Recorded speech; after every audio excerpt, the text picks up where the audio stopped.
Marcos 9:33. O maior no reino dos céus.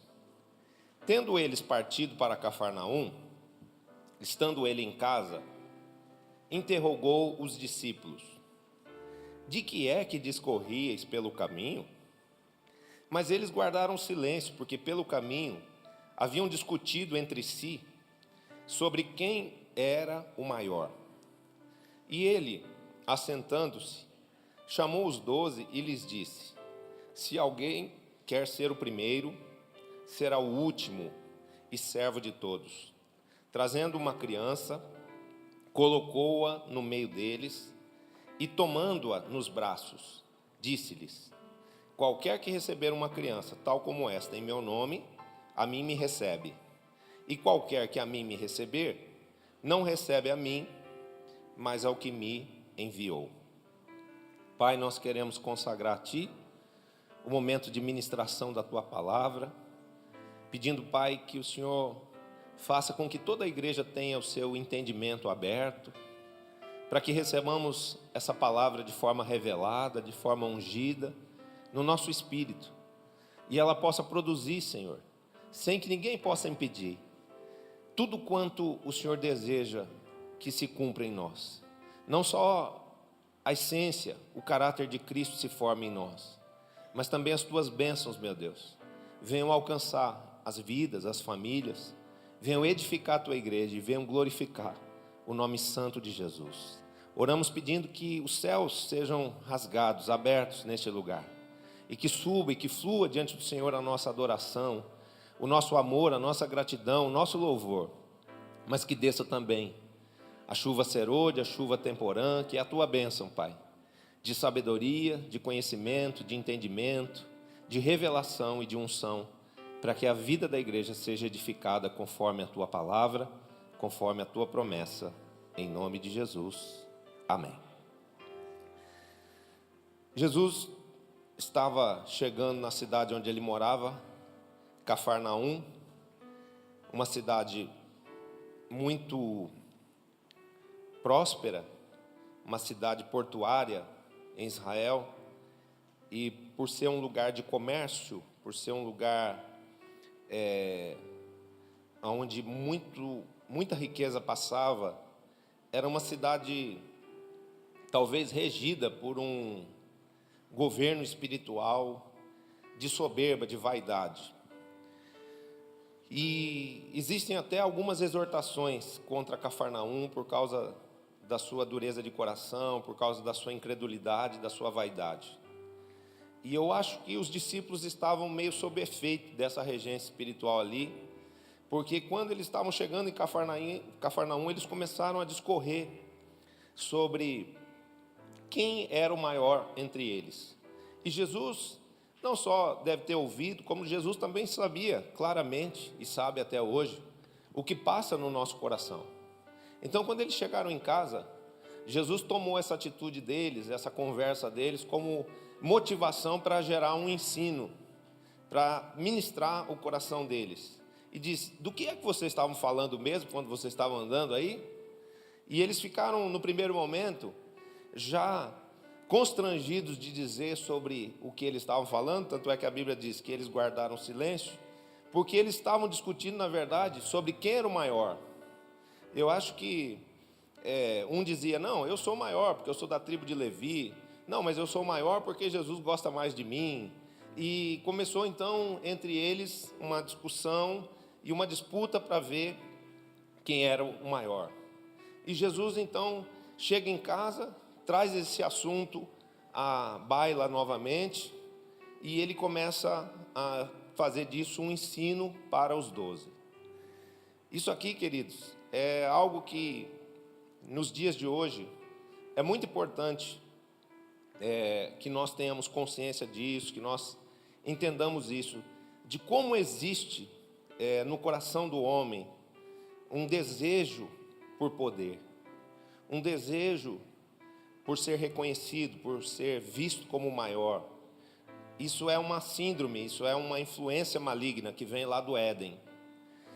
Lúcifer, quando ele peca contra Deus, Lúcifer era um dos anjos, um dos querubins ungidos, que regiam a adoração no céu, que cuidava da adoração no céu, Lúcifer, ele se corrompe, ele se ensoberbece, ele se envaidece, e ele começa a desejar poder, ele começa a desejar ser igual a Deus, e num certo momento ele começa a declarar até que ele teria um nível de autoridade superior ao de Deus, se assentando no trono de Deus. Então, quando Lúcifer cai por causa desse pecado, porque depois dele ter tentado usurpar a glória de Deus, tentado roubar a autoridade de Deus, Deus o pune, Deus exerce juízo sobre ele, e Deus o lança da sua presença. E Satanás cai, e Satanás é mandado para a terra. E ele vem e faz o quê? E ele tenta contaminar o homem, no caso Adão e Eva, com o mesmo tipo de sentimento, com o mesmo tipo de pensamento, de querer ser maior, de querer ser melhor. E isso perdura na vida da humanidade como um dos problemas desde os dias da criação, né? Desde os momentos iniciais da vida do homem na terra, porque Adão e Eva se contaminaram com isso. Então, existe essa tendência natural, isso é espiritual, mas acaba refletindo no humano, do homem sob uma influência maligna de vaidade, de soberba, de sede por poder, querer ser maior, querer mandar, querer dominar, querer aparecer, não é? E Jesus mostra para eles que isso não é bem assim, né? Que isso não deveria ser assim. Na vida de quem está acontecendo isso? Na vida de que pessoas isso está acontecendo? Na vida de discípulos, na vida dos primeiros líderes da igreja, né? Eram os 12 discípulos, que depois se tornaram os 12 apóstolos. Então, o que isso mostra para a gente? Que nós, como filhos de Deus, fomos santificados pelo sangue de Jesus, fomos justificados pela obra da cruz, mas não estamos imunes a esse tipo de coisa. E uma das coisas que a gente tem visto muito nos dias de hoje, na vida da igreja, é esse tipo de coisa, né? Essa disputa por poder, esse trabalho incessante por nome, por renome, por autorias. E nós que somos de uma visão que propõe nos curar, que propõe nos fazer modelos, que nos propõe sermos pessoas santas, perfeitas em Deus, precisamos vigiar muito com tudo isso. Por quê? Porque isso faz muito mal à nossa vida, isso pode prejudicar o nosso relacionamento com Deus e o nosso relacionamento familiar, o nosso relacionamento no seio da igreja. É muito ruim quando no seio familiar se há uma disputa de poder. Quem manda mais aqui? É o marido ou é a esposa? Ou os filhos começam a disputar entre si, quem é o mais querido do pai, quem é que o pai ama mais, quem é que o pai fala mais, né? Tem pessoas que vão lá para o encontro com Deus e precisam ser curadas lá, por terem sofrido esse trauma, de entrar nessa disputa, nesse tipo de preocupação, e depois perceber que o pai gostava mais de um do que de outro, de que o pai favoreceu esse, não favoreceu aquele. Então, Jesus mostra os perigos desse tipo de inclinação, desse tipo de sentimento. E realmente isso é muito nocivo, porque isso pode afetar não só o relacionamento do homem com Deus, mas consequentemente afetando esse, vai afetar todos os outros. Se existir um pensamento desse tipo na vida do homem, de que ele é maior ou melhor do que Deus, o relacionamento com Deus simplesmente acaba, não é? E é isso que faz com que muitas pessoas estejam hoje no mundo separadas de Deus, porque elas se sentem autossuficientes. Elas acham que elas não precisam de Deus, elas acham que elas sabem o suficiente para governar, para dirigir a vida delas. E isso acaba se transformando numa incredulidade que afasta as pessoas de Deus totalmente e que anula a figura de Deus na vida do homem. Estando prejudicado esse relacionamento com Deus, é lógico que todos os outros vão ficar desprotegidos. E aí vai haver o quê? Uma crise de não saber se relacionar com a autoridade. O momento onde no seio da família a esposa vai disputar a autoridade com o marido, quando a palavra de Deus é muito clara, dizendo: o marido é o cabeça do lar. Isso não quer dizer que a mulher não seja nada, que a mulher esteja anulada, que a mulher não tenha autoridade dentro do seio da família. Não, são papéis distintos, né? O marido tem uma autoridade deliberativa. Ele decide, ele recebe de Deus a direção e ele determina como tem que ser as coisas. Mas a mulher tem uma autoridade executiva. A mulher, ela recebe de Deus uma unção e dons para executar coisas no lar, para edificar o lar. Por isso a palavra de Deus diz que a mulher sábia edifica a sua casa, porque ela foi constituída para ser uma auxiliadora do marido. Ela foi constituída para ser como os braços e as pernas dele.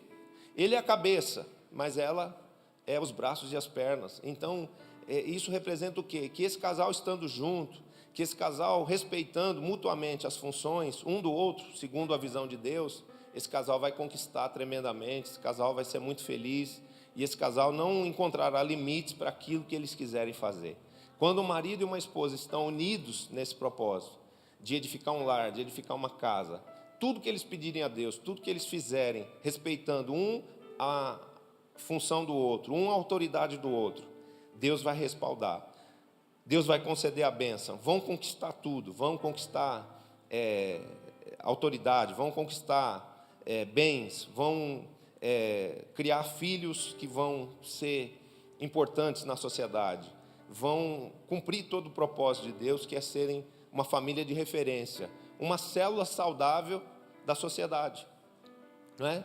O nosso corpo humano, ele é formado por células, é o todo das nossas células que forma o nosso corpo, e a sociedade de igual maneira, ela é formada por uma célula, que é a família. Por isso o diabo trabalha tanto para destruir a família. E de que forma ele quer destruir a família? Roubando da mente das pessoas a importância do princípio da autoridade. A autoridade é uma coisa muito importante de ser reconhecida, porque a autoridade traz consigo proteção. Quando a autoridade de um lar é firme, isso traz proteção sobre a vida da esposa e dos filhos. Quando a autoridade de uma igreja é firme, ela é sólida, ela é saudável, ela é reconhecida, ela é respeitada por todos, esse ministério, essa igreja está segura. A mesma coisa acontece numa instituição, numa empresa. Se o líder ele é reconhecido, se ele é respeitado, se ele é reconhecido como aquele que tem a visão do negócio, aquele que tem capacidade, aquele que tem a palavra de destino para aquela instituição, para aquela empresa, o que acontece? Ele é alguém que vai manter essa empresa saudável, vai manter essa empresa lucrando e vai conseguir formar uma equipe que vai fazer grandes coisas ali dentro daquele negócio. Então, é muito importante entender isso, né? Que nós não devemos deixar que essa síndrome de Lúcifer se assenhore de nós, nos fazendo disputar poder. Muito pelo contrário, eu acho que a gente deve trabalhar a nossa alma, sempre para nos humilharmos, nos esvaziarmos, porque quanto mais nós fizermos isso, mais Deus vai nos honrar, mais Deus vai nos proteger, mais Deus vai nos exaltar. A palavra de Deus ela é muito clara quando ela diz isso, que aquele que se humilha, ele será exaltado, mas que aquele que se exalta virá a ser humilhado. Então, enquanto o homem natural, ele corre na busca do poder, nós que temos Jesus como Senhor da nossa vida, devemos caminhar na direção da cruz. O que Jesus fez indo para a cruz? Ele não buscou poder, ele buscou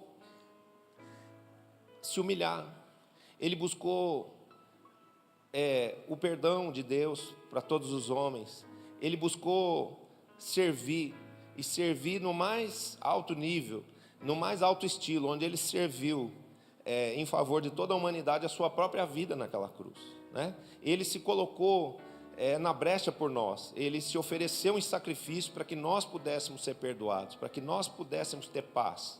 Hoje você pode ter paz, hoje você pode ter saúde, hoje você pode ter prosperidade, hoje você pode ser feliz em família, porque Jesus abriu mão de tudo isso e levou sobre si toda possibilidade contrária de que isso acontecesse na sua vida. Ele ficou com a sua ruína para você não viver uma falência, muito pelo contrário, para você ser uma pessoa próspera, um executivo próspero, um homem de negócios próspero, um empresário próspero. Ele abriu mão de ter uma família para que você tivesse uma. Ele ficou doente, ele levou sobre si todas as enfermidades para que você fosse saudável. E se você entrou aqui hoje com uma doença, com uma enfermidade que te preocupa, que te abate, eu declaro para você uma palavra de cura. Cura divina, cura sobrenatural, pelo poder do Espírito Santo, em nome de Jesus. Vai lá fazer o exame que você vai ver que você não tem mais nada. E a hora que isso acontecer, vem aqui glorificar Jesus e dizer que Ele realmente te curou. Porque um dos erros das pessoas é receber o milagre e não voltar para agradecer. Até na Bíblia Jesus deparou com esse tipo de coisa, né? Pessoas que Ele curou, mas que depois não vieram agradecer a Ele, nem exaltar a Ele. E isso é um erro muito grande. Mas não vamos sair do script aqui não. Vamos voltar a esse ponto aqui da questão do poder. Então existe no coração do homem esse desejo de poder. Mas nós temos um modelo que é o quê? Cristo. E Cristo não disputou poder. Cristo não se fez o Todo-Poderoso. Ele não disse, eu sou Deus aqui, vocês têm que se submeter a mim. Não, a palavra de Deus em Filipenses 2 diz que Ele se humilhou, que Ele se esvaziou e que Ele assumiu a condição de servo. Ele se fez servo de todos. Ele se fez o menor de todos. E Ele foi para aquela cruz de livre e espontânea vontade, porque Ele não se dizia Deus, mas Ele era Deus. E ninguém podia prendê-lo, ninguém podia levar Jesus àquela cruz. Ele foi para aquela cruz porque Ele consentiu nisso, porque Ele desejava isso. Existe uma música muito antiga do Michael W. Smith, muito bonita, chamada Secret Ambition, que quer dizer ambição secreta. Ele tinha aquele desejo de enfrentar aquela cruz, porque ele sabia que só enfrentando aquela cruz, só passando por aquela humilhação, só vivendo aquela morte, ele poderia nos dar vida. E ele fez isso, né? Ele decidiu por isso, ele aceitou esse encargo recebido do Pai, e ainda que isso custasse o sofrimento da sua alma, a dor lancinante no seu corpo, Ele fez isso por amor a mim e por amor a você. Você não acha que Ele merece um aplauso por isso?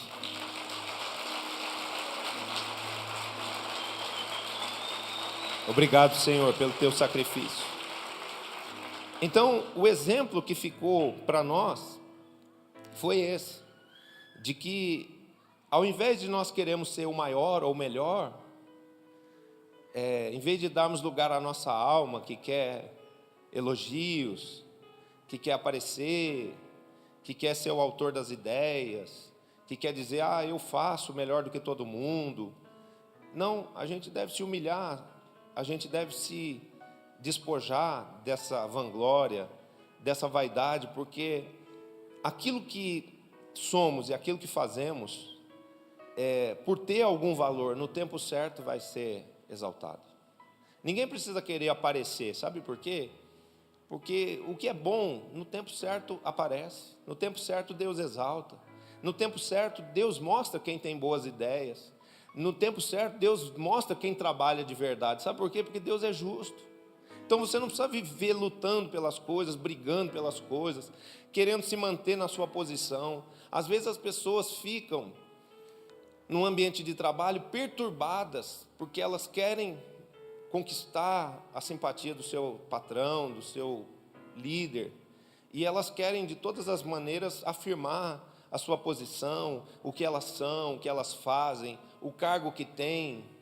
Mas aquele que de fato trabalha, e trabalha na motivação correta, que é amor a Deus, que é amor à empresa, que é o desejo de agradar o patrão, no tempo certo ele vai ser reconhecido, ele vai ser visto, ele vai ser promovido. Então ninguém precisa ficar com essa síndrome de Lúcifer, de querer ser o maior.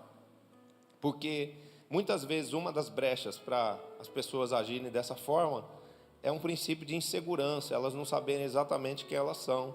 Eu quero te dizer quem você é um filho de Deus, que tem valor no reino, e que tem o seu lugar assegurado no reino. Você não precisa disputar o lugar no reino com ninguém, nem ficar com medo de que alguém tome o seu lugar. Sabe por quê? Porque o seu lugar, quem te deu foi Deus. E se Deus te deu um lugar e uma posição no reino, ninguém vai poder te roubar isso. Só Deus poderá tirar você dessa posição se Ele quiser. Amém? Porém, porque Deus te ama, Ele vai consolidar a sua posição no reino. Ele vai te sustentar, Ele vai te guardar, Ele vai te iluminar, para que cada dia mais você esteja nessa posição de honra, nessa posição elevada, onde a Bíblia diz: eis que eu te porei por cabeça e não por cauda, estarás em cima e não embaixo. Agora, qual é o segredo para a gente estar em cima? Jesus não repreendeu eles dizendo: olha, vocês estão pedindo uma coisa pecaminosa. Porque, preste atenção numa coisa, não é errado querer crescer, não é errado querer multiplicar a autoridade que existe sobre nós. Jesus não nos repreendeu por causa disso, mas Ele deu a forma correta de fazê-lo. Nós estamos numa visão que estimula todos a crescerem, estimula todos a serem melhores. E quando essa visão, que tem uma unção de cura fantástica, maravilhosa, né? Poderosa, nos capacita espiritualmente, nos capacita emocionalmente a vencermos os nossos limites, nós nos tornamos líderes, e líderes de excelência. E aí a gente começa o quê? Ter muito poder na mão. Olha, ser um líder da visão celular no modelo dos 12 representa ter poder. Um dia, um profeta veio aqui e falou assim: apóstolo, um dia o senhor vai estar sentado aí, e vai chegar uma comitiva aqui, o governador vai entrar onde o senhor estiver, e vai falar assim: eu quero falar com o apóstolo Fábio Abud. E a gente sabe que isso é verdade. Sabe por quê? Porque a visão, ela nos leva a exercermos influência sobre muita gente. E quando a gente tem multidão, a Bíblia diz que quando a multidão está com você, até o rei da cidade treme. Então isso representa o quê? Que as pessoas vão pedir o nosso apoio, que as pessoas vão querer nos conhecer, vão querer o nosso voto, vão querer entender qual é a chave desse poder todo que vem para a nossa mão. O governador de Manaus, ele senta com o apóstolo René para tomar conselhos, para pedir para o apóstolo René orar por ele. E por que isso? Porque o apóstolo René é um homem de muita influência na cidade. Ele tem milhares de discípulos. Isso representa o quê? Poder. Isso representa autoridade. Isso representa voto. Se essas autoridades estão buscando isso por interesse ou por qualquer outra motivação, não importa. Mas essa é uma realidade espiritual. E nós não devemos querer buscar esse poder para ficarmos no meio dos poderosos, para nos assentarmos com príncipes. Nós devemos buscar esse poder para que a gente possa construir, através desse poder, dessa autoridade, uma sociedade mais justa, uma sociedade que viva no temor de Deus. Essa é a única chave para a gente viver num mundo melhor. É cada homem, cada mulher que está lá no mundo hoje, pulando esse carnaval aí, receber Jesus Cristo como Senhor e Salvador de sua vida e ser liberto dessa influência do mundo, ser liberto dessa influência do mal. Amém? Agora, em função da visão nos trazer muito poder, é que nós precisamos guardar muito o nosso coração. Por quê? Porque não era no coração de ímpios, não era no coração das multidões que estava surgindo essa pesquisa de opinião pública aqui de quem era o maior. Era no coração dos 12, era no coração dos líderes, era nos corações dos crentes, era no coração da igreja que estava essa questão aqui, amém? E o que a gente tem visto assim? Como a igreja está precisando de cura nesse sentido aí. Eu comentava com o pastor Fernando, a gente estava falando por telefone essa semana, e ele falou: ei, apóstolo, essa igreja de Jesus está uma bênção, hein? Assim que quer dizer, por causa dos problemas, né, que a gente vê, as disputas, às vezes as quebras de aliança, porque um quer fazer seu ministério particular. A gente acabou de ver uma experiência dessa lá em Manaus. O que é isso aí? Isso é fruto de uma influência, de vaidade, de soberba, que vai trabalhando no coração de um líder, que vai fazendo com que esse líder pense que ele não precisa ter líder, que ele pode ser líder dele mesmo, né? e que ele é melhor que os outros.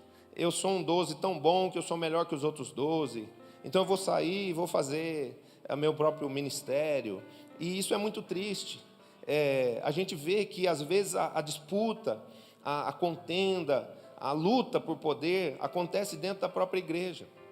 Aconteceu agora lá em Araçatuba. Nesse fim de semana que eu estava lá, um episódio bizarro. Um episódio que ao mesmo tempo que chega a ser até engraçado, é lamentável, né? O prefeito da cidade, conhecendo o apóstolo William, começou a se relacionar com o apóstolo William. E começou a gostar de ver a maneira do apóstolo William ser, porque ele é, antes de qualquer coisa, um líder e um homem de Deus amoroso. E eu, com certeza, ele começou a tratar o prefeito como pessoa, começou a tratar o prefeito como um homem que precisava de Jesus. E o prefeito começou a gostar disso, começou a fazer uma reunião semanal com ele, começou a ser meio evangelizado e discipulado por ele.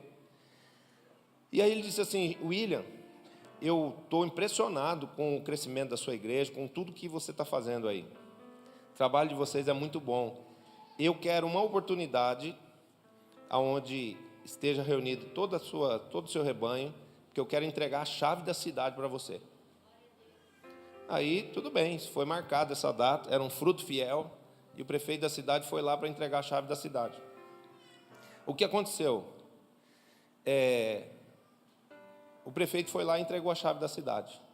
No dia seguinte, foi no domingo à noite, no dia seguinte, no primeiro período da manhã, estavam vários pastores da cidade lá, na porta do gabinete do prefeito, dizendo: nós queremos falar com o prefeito, que o que o prefeito fez é um ultraje, está errado, jamais ele poderia ter feito isso, ter entregue a chave da cidade para o William.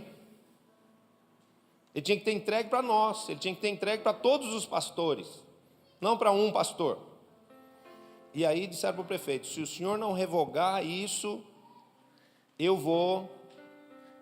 nós não vamos participar da Marcha para Jesus, e nós não vamos votar no senhor, e nós vamos fazer campanha contra o senhor. E o prefeito ficou numa situação terrível. E fez o quê? Fez um decreto, revogando a entrega da chave da cidade.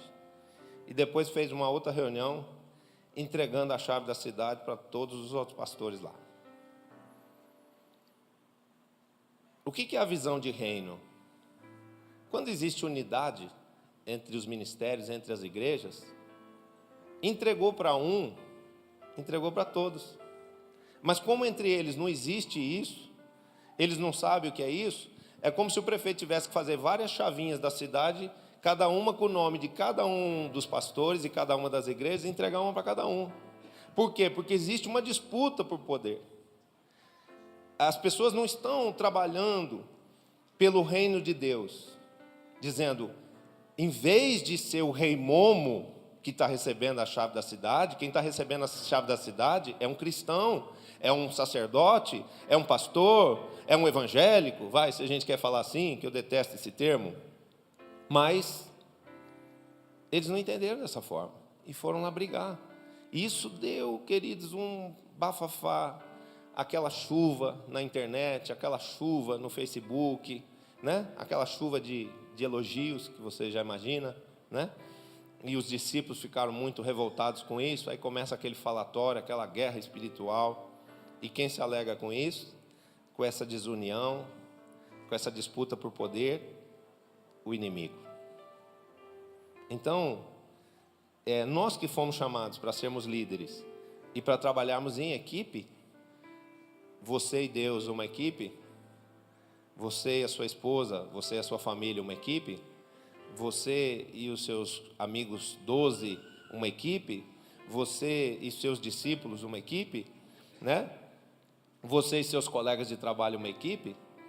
Você tem que erradicar do seu coração e também trabalhar o coração das pessoas para que essa sede por poder, para que essa disputa de quem é o maior, de quem é o melhor, desapareça, porque isso é uma coisa maligna.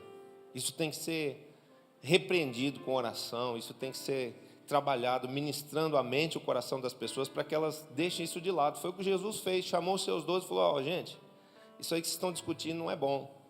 Essa forma de ver as coisas está errada, né? A gente precisa trabalhar isso com a nossa equipe de 12, chamar os nossos 12 e falar, ó, não é para competir, é para se ajudar, é para se unir.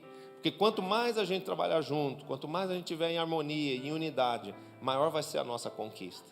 Por que essa guerra lá em Araçatuba? Porque a igreja El Shaddai, que está crescendo tanto, está incomodando as outras igrejas. Agora veja como a visão está errada. Uma igreja está crescendo e está deixando os outros pastores com raiva, com ciúme, preocupados. A igreja está doente, queridos. A igreja precisa passar pelo encontro com Deus. Vamos dar um aplauso a Jesus?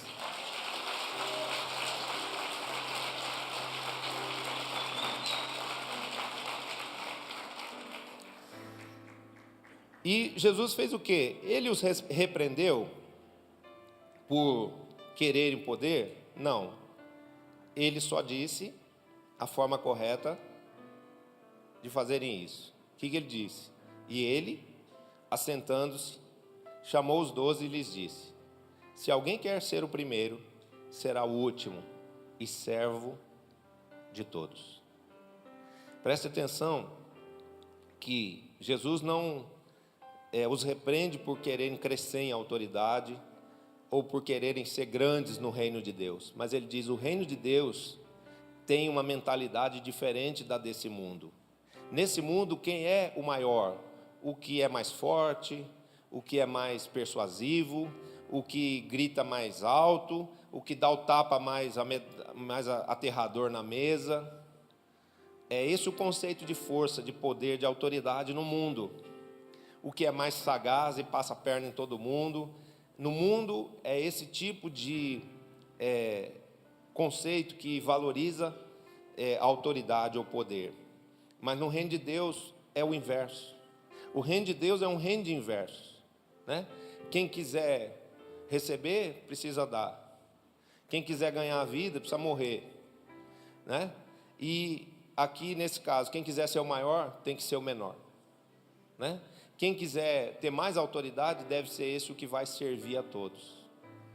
O que nos faz crescermos espiritualmente é nós abrirmos o nosso coração para servirmos.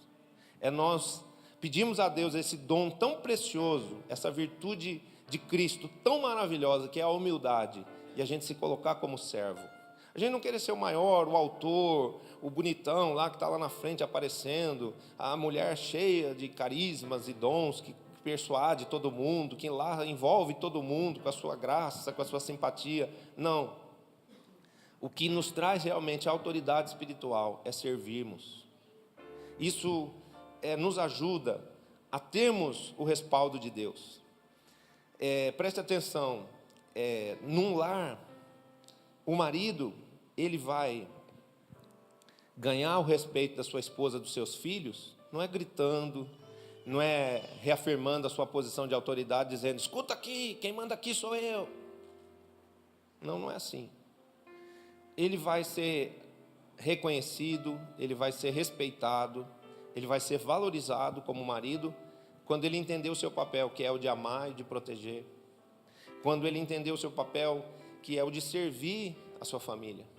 Cuidar da sua esposa, amar a sua esposa como Cristo amou a igreja, e protegê-la, e orar por ela, e interceder por ela, e não só viver fazendo exigências. O líder, qual é o líder que vai ser seguido por uma grande multidão? Aquele que tiver amor suficiente e humildade suficiente para entender, os meus discípulos são presentes que Deus me deu, e eu preciso protegê-los, eu preciso amá-los, eu preciso cuidar deles, eu preciso servi-los. Esses dias eu peguei no pé de um e falei, ó, você fica esperto aí, que eu vou ficar no teu calcanhar. A minha função é te proteger. Então, se eu perceber que tem qualquer coisa errada na sua vida, nos seus negócios, eu vou me meter o bico no meio. Você não precisa vir me contar nada que você está fazendo. Mas se tiver alguma coisa errada, eu vou me intrometer. Porque eu não quero deixar você, que é uma bênção, que é um tremendo homem de Deus, que é alguém que é detentor de uma promessa de ser um homem usado para arrebatar multidões, encher estádio na cidade, cair por causa de bobagem, se sujar com porcaria. Então, a gente precisa entender que a função do líder é essa, servir, amar, proteger, interceder, vigiar, cuidar, e não só ficar mandando e dando ordens. A visão, como eu falei, nos traz poder, e às vezes porque a gente tem muitas pessoas querendo o nosso amor, carentes de afago, carentes de elogio nosso, carentes da nossa orientação, a gente começa a virar um reizinho, nababinho. Ó, discípulo, vai lá, pega meu sapato, vai lá engraxar meu sapato, leva meu carro para lavar, né? Será que é essa a função do líder? Não é. O líder precisa servir, e Jesus mostrou isso para eles, dizendo: se alguém quiser ser o primeiro, seja esse o último. Se alguém quiser ser o maior, seja servo de todos. Esse foi o exemplo de Jesus. Amém? Então, dentro de casa, a mulher, quando ela serve o marido, quando ela serve seus filhos, ela também ganha autoridade. Lá em casa, minha esposa já sabe quem manda, é Jesus. Você pensou que eu ia falar que era eu, né? Mas como eu sou representante dele, ela não põe a cara comigo, não, né? É verdade, mas eu não sou bravo, eu não sou assim um marido de ficar gritando, de ficar exigindo. Eu sou doce, eu sou apaixonado por ela, sou apaixonado pela apóstola Cláudia. Agora, o que eu quero enfatizar não é o meu governo lá, que ela respeita, que ela sabe que eu sou o cabeça. Muitos discípulos, quando vêm perguntar qualquer coisa: apóstola, o apóstolo está viajando, o senhor acha que pode ser feito? O senhor acha que pode ser feito isso? Ela fala assim: espera, é melhor a gente esperar para ouvir a opinião dele. Já viram isso? Não é verdade? Não, vamos ouvir. Nesse caso aqui eu não me atrevo a decidir. Vamos esperar o líder para ele dar a palavra final. Então, ela tem um respeito muito grande. Mas ela é uma mulher também muito respeitada por mim, pelas filhas e pelas servas dela. Por quê? Porque ela é uma mulher que serve. Queridos, a apóstola Cláudia é uma mulher que levanta muito cedo, vai como um navio mercante buscar o seu pão. Provérbios 31. Fui viajar agora, trouxe até um colar com umas pedrinhas de rubi para ela, porque eu falei: quando eu vi esses rubis aqui, eu lembrei de você. Falei assim: mulher virtuosa, quem a achará? O seu valor excede o dos rubis. Por quê? Porque ela é um rubi precioso. Ela é uma mulher virtuosa, levanta cedo, cuida das filhas, zela da casa, da função, da tarefa, as empregadas, e faz tudo para todo mundo o tempo todo. Por isso é muito respeitada, por isso é servida também pelas pessoas, né? É obedecida pelas filhas, é respeitada pelo marido. As empregadas não sabem o que fazer para agradar ela. Por quê? Porque ela também serve. Às vezes eu chego no computador: o que você está fazendo, amor? Estou pagando uma conta da Tânia, para ela não ter que ir no banco. Eu estou pagando aqui pela internet, depois eu desconto do salário dela. A patroa pagando as contas da empregada. Vira e mexe. Ela: bem, amor, vamos ajudar a Nilza, que é a outra empregada, né? Porque talvez você possa pensar: nossa, que luxo, né? O apóstolo precisa de 2 empregadas? Precisa. Você não sabe o volume, o movimento de gente na minha casa, a quantidade de gente que vai lá, a quantidade de gente que come lá, o tamanho da casa para poder receber uma reunião de segunda-feira com 45 pessoas. Então, a gente, quando vai crescendo na unção a gente vai precisando de uma estrutura que respalde tudo isso. Mas quando é que você cresce assim? Quando é que você recebe o respaldo de Deus assim? Quando você se dispõe a servir. Eu e a apóstola Cláudia, nós não temos outra motivação na vida a não ser servir Jesus, a não ser servir vocês, a não ser servir o corpo de Cristo. E por causa disso, não só a nossa autoridade, mas a autoridade que está sobre a vida da igreja El Shaddai vai crescer e se multiplicar cada dia mais. Você se alegra com isso? Então dê um aplauso a Jesus.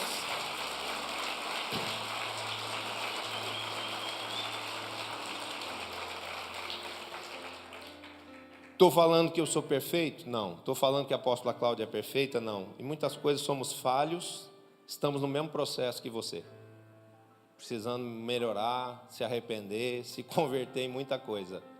Mas a gente precisa aprender a olhar para as qualidades das pessoas, porque tem gente que só fica olhando para os defeitos. Isso é muito ruim. A palavra de Deus diz que se a gente só conseguir ver defeitos, a gente está em trevas. Se os seus olhos forem luz, todo o seu corpo vai ser luz. Mas se os seus olhos só virem o que é errado, se os seus olhos só conseguirem ver trevas, então, que grandes trevas serão, né, que vão existir dentro de você. E Jesus dá então esse exemplo, e ele põe como visão diante de nós e diante dos discípulos, nesse texto aqui, uma criança. Ele fala assim, trazendo uma criança, colocou-a no meio deles, e tomando-a nos braços, disse-lhes: qualquer que receber uma criança tal como esta em meu nome, a mim me recebe. Qualquer que a mim me receber, recebe não a mim, mas aquele que me enviou. Então preste atenção numa coisa. O fato de sermos humildes, o fato de sermos dóceis, mansos, não nos faz bobinhos, nem fracos, nem pequenos, porque o respaldo do poder e da autoridade é de Deus. Então o que ele está dizendo? Uma criança, ela é dócil, uma criança, ela é ensinável, e é esse coração que Jesus quer encontrar em nós, coração como de crianças. A criança, ela é crédula, a criança se faz dependente. Às vezes existem crianças rebeldes, né? Crianças que não são dóceis, mas isso já é uma herança espiritual que vem dos pais. Se o teu filho está desobediente, se o teu filho está respondendo para você, está até te batendo, pensa como foi a sua relação com seu pai e com a sua mãe. Se você fez a mesma coisa, se arrependa, porque isso vai trazer uma cura para o seu filho. É verdade, às vezes a gente está vivendo no lar uma coisa e fala assim, meu Deus, mas o que é isso? Por que meu filho está desse jeito? É uma questão de legalidade que vem lá de trás. Eu sei que um dos problemas que existe na vida da minha filha mais velha é fruto do quê? Dos pecados meus e da mãe dela. Porque eu já me converti, já me arrependi. Mas a mãe dela continua ainda no mundo e num princípio de rebeldia contra Deus. Então, isso incide na vida dos filhos. E a gente precisa o quê? Se arrepender disso, interceder pelos nossos filhos. Se for o caso até de algum desgaste no relacionamento com os filhos, sermos humildes o suficiente para ir lá e pedir perdão. Eu sou paciente, eu sou misericordioso com a minha filha. Por quê? Porque eu sei que ela não é culpada de tudo que acontece. Eu sei que muita coisa que aconteceu de errado é minha culpa e culpa da mãe dela. Então a gente precisa ter essa sabedoria e sermos como crianças. Por quê? Porque sendo como crianças, vamos ser ensináveis, vamos ser dóceis. Todo grande líder, toda pessoa que vai administrar muito, vai ter muito poder na mão, vai ter muita gente sendo influenciada por ele, vai administrar muito recurso financeiro, ele precisa ser cada dia mais humilde, porque Deus vai nos fazendo crescer. Mas à medida em que a gente vai ganhando autoridade e poder, a gente tem que ficar como criança, mais dependente, mais ensinável, mais dócil, mais manso, mais obediente, né? A criança, uma criancinha pequenininha, se você trabalhar ela com amor, se você souber descer ao nível dela, se você for doce com ela, ela vai ser moldada por esse amor. Eu sei porque minha mãe nos criou assim. Minha mãe me criou sendo uma mãe amiga, sendo uma mãe dócil, que falava meigamente conosco, que nos fazia muito carinho, que zelava muito por nós, que nos servia, que estava com a gente sempre, que era uma mãe que tinha diálogo em casa. Filho, você está triste? Por que você está triste?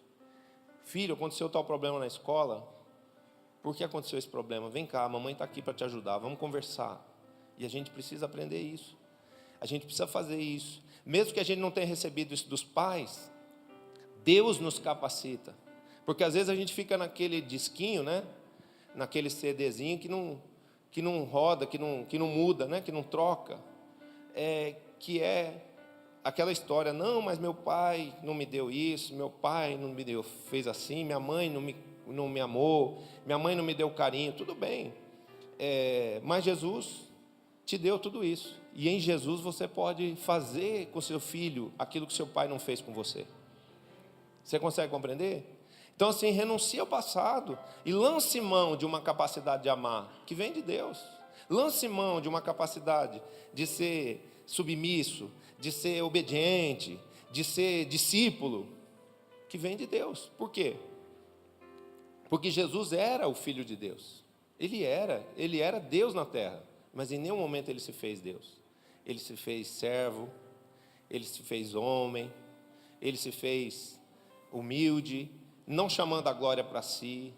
Ele nunca disse, eu vim aqui fazer a minha vontade. Não, ele sempre dizia, eu vim aqui para fazer a vontade daquele que me enviou. E aqui ele fecha esse discurso dizendo assim, qualquer que receber uma criança tal como esta em meu nome, a mim me recebe. Do que Jesus está falando? Do princípio da autoridade. Quanto mais dependentes formos, quanto mais obedientes formos, quanto mais submissos formos, maleáveis formos, mais autoridade nós teremos. Porque ele está dizendo, essa criança aqui, ela pode ser um bebezinho, ela pode ser uma coisinha pequenininha e fofinha, mas se ela for enviada em meu nome, o meu poder estará sobre ela. E quem receber a ela, vai receber não a ela, mas vai receber a mim, vai receber a autoridade que eu estou delegando a ela. Então, Jesus usa esse recurso para dizer para aqueles que querem ser grandes líderes, sejam humildes, sejam dóceis, sejam verdadeiramente discípulos, porque quanto mais discípulos a gente for, mais líder a gente vai ser. Você consegue compreender? Essa é a chave da autoridade, essa é a chave do poder. Servir não só o seu líder, mas servir os seus irmãos 12. Em vez de ficar se acotovelando e se batendo com os 12, para ver quem é o maior, para ver quem é o melhor, quem tem a melhor geração, quem agrada mais o líder, quem dá a primícia mais gorda, para com isso, por favor, em nome de Jesus. Essa primícia é capaz de aborrecer a Deus. Essa primícia é uma primícia de desonra, se a motivação dessa primícia for essa, né? Não, sirva quem está acima de você, sirva quem está do seu lado, e sirva até quem está abaixo de você. Sirva os seus discípulos também, porque você vai ser amado e respeitado por todos, e você vai ter o respaldo de Deus sobre a sua vida, a revelação, a sabedoria, o fruto do Espírito Santo, a unção do sobrenatural, que vai levar você a ser um líder de excelência, que vai levar você a ser um líder e uma líder de multidão. Amém? Isso vai servir não só para o ministério, mas esse ensino de Jesus, ele é tão precioso, ele é tão profundo, que ele serve para todas as relações. Se dentro da casa você decidir parar de mandar e começar silenciosamente a servir, você vai ver que vai mudar a atmosfera. Ah, apóstolo, mas meu marido é assim, meu marido é muito duro, meu marido... Fica tranquila. Jesus fez uma promessa para você, ele vai salvar o teu marido. Vai salvar o teu marido. Principalmente se você for a mulher virtuosa, que ganha o seu marido sem palavras. O que representa ganhar o marido sem palavras? Ganhar o marido através das atitudes. A mulher não ganha marido, a mulher não ganha o marido para Cristo falando. Ela ganha o marido para Cristo agindo mansamente, meigamente, sendo a melhor esposa que ela consegue ser. É duro às vezes você ser a melhor esposa quando você tem o pior marido? É.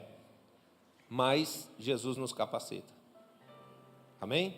Jesus nos capacita a perdoar quem não nos perdoa, amar quem não nos ama, respeitar quem não nos respeita.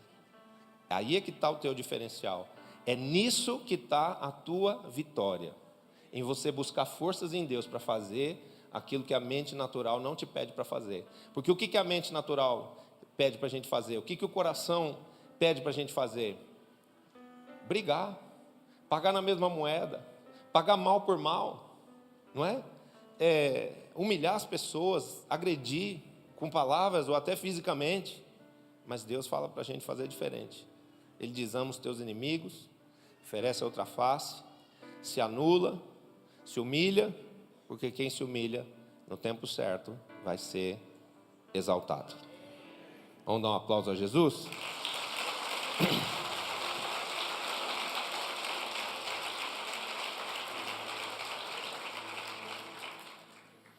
Não tenha medo de ser como uma criança. Amém, Fábio? Não tenha medo de ser como uma criança, porque quanto mais doce, mais dócil, mais dependente, mais aberto ao ensino, ao tratamento nós formos, mais Deus vai nos respaldar. Amém? Eu me exercito nisso.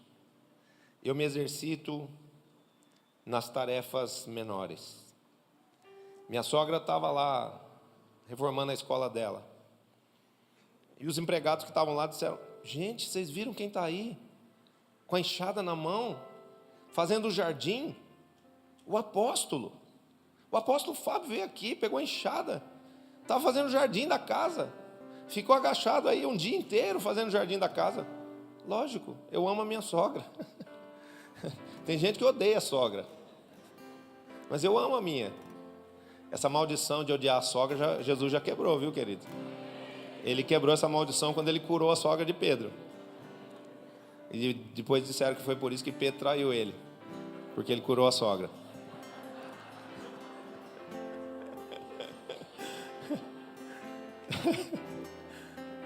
Mas eu amo a minha sogra, e eu me exercito nisso. No mundo espiritual eu sei quem eu sou, eu tenho uma ligeira noção de quem eu serei, mas eu quero ser sempre um homem simples, eu quero ser sempre acessível, eu quero ser uma pessoa sempre conectada na vida, que não se envergonhe de catar matinho no jardim, nem plantar grama, porque essa fórmula de simplicidade, essa forma de humildade, ela precisa ser trabalhada em nós. Por quê? Porque o coração do homem vai ser sempre incitado a desejar o poder, a grandeza, os lugares altos. É como eu falei já aqui na igreja El Shaddai. Eu não comecei nessa igreja com o microfone na mão. Eu comecei com a vassoura. O pastor era outro. O pastor que fundou a igreja era outro. Quem pregava era ele. Eu ficava sentado no banco e assistia. Mas como eu não queria ser um crente banqueiro, ficar só assistindo, eu pegava na vassoura. Eu ajudava a arrumar as cadeiras. Eu limpava o templo. Eu ajudei muitas vezes a pintar. Peguei no rolo de pintura. E eu me alegro disso. Eu me orgulho disso. Porque eu entendo que Deus viu naquele tempo a minha humildade. Às vezes a gente fica muito espiritual. A gente só quer orar. A gente só quer fazer reunião de discipulado. Mas as coisas ao nosso redor, elas estão caindo aos pedaços. Porque ninguém quer pegar uma louça para lavar. Ninguém quer dar uma arrumada nas coisas da igreja. Por quê? Porque eu sou pastor, eu sou líder, sou 12. Eu sou isso, eu sou aquilo, eu sou ungido do Senhor. E aí, pronto. Você ficou um príncipe, um rei. Né? Não. Não vamos fazer isso. Vamos construir o reino na sua totalidade, né? Vamos fazer de A a Z. Vamos pegar na vassoura, porque a coroa está preparada para nós. Amém? A palavra fala que quem se humilha vai ser exaltado. Então, vamos fazer que nem Davi. Davi estava lá lavando o cocô das ovelhas. Lá atrás do... O que significa atrás das malhadas? Estava limpando o cocô. Estava lá cuidando das ovelhas. Estava limpando o curral. E Deus pega ele de lá, daquela posição humilde, e fala assim: se esse aqui que cuida de tanto zelo de bicho, esse aqui que cuida com tanto amor de bicho, vai cuidar com muito mais amor de gente. Então eu vou tirar ele do meio do curral e vou pôr ele para cuidar do meu povo. Vou pôr ele na posição de rei. E Davi foi do curral para o trono. Então, você recebeu a chave hoje para alcançar sua coroa, encontrar o seu trono, poder se assentar nele, sem ferir princípios, sem afrontar a autoridade de Deus. Qual é a chave para isso? Seja humilde, sirva, amém? Ame, trabalhe pelo bem-estar de todos, trabalhe pelo reino, porque se você fizer isso, Deus vai te dar a sua porção, Deus vai te dar a sua coroa. Vamos orar por isso? Antes eu quero fazer um convite às pessoas que vieram aqui pela primeira vez. Eu quero convidá-las a abrir o seu coração para Jesus e receber Jesus como Senhor e Salvador da sua vida. Porque é o fato de recebermos Jesus como Senhor e Salvador da nossa vida que nos capacita a perdoar quem não nos perdoa, amar quem não nos ama, viver com mais sabedoria e com essa humildade que vai nos levar a sermos exaltados. Tem muito valor na sua vida. Você é uma pessoa que Deus ama. Mas às vezes o valor das pessoas que Deus ama fica subjugado, fica encoberto, fica sufocado, porque elas estão sem a bênção de Deus. Quando uma pessoa abre o seu coração para Jesus, Jesus vem e perdoa os pecados daquela pessoa. Jesus anula o poder dos inimigos daquela pessoa. Quando eu digo os inimigos, são os inimigos espirituais, esses que trabalham para sufocar o seu brilho, para sufocar o seu êxito, para sufocar o seu coração. E Jesus, ele faz o quê? Ele começa a nos ensinar um caminho de conquistas, um caminho de crescimento, um caminho de vitória. Se você quer adentrar esse caminho, só há uma forma: receber aquele que é o caminho, a verdade e a vida, como Senhor da sua vida, e esse é Jesus.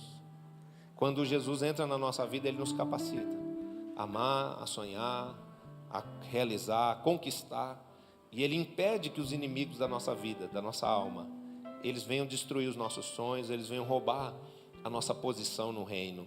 Deus tem um lugar de destaque para você, Deus tem uma vida melhor para você, mas Ele só pode te dar isso se você abrir o seu coração e receber Jesus como Senhor da sua vida.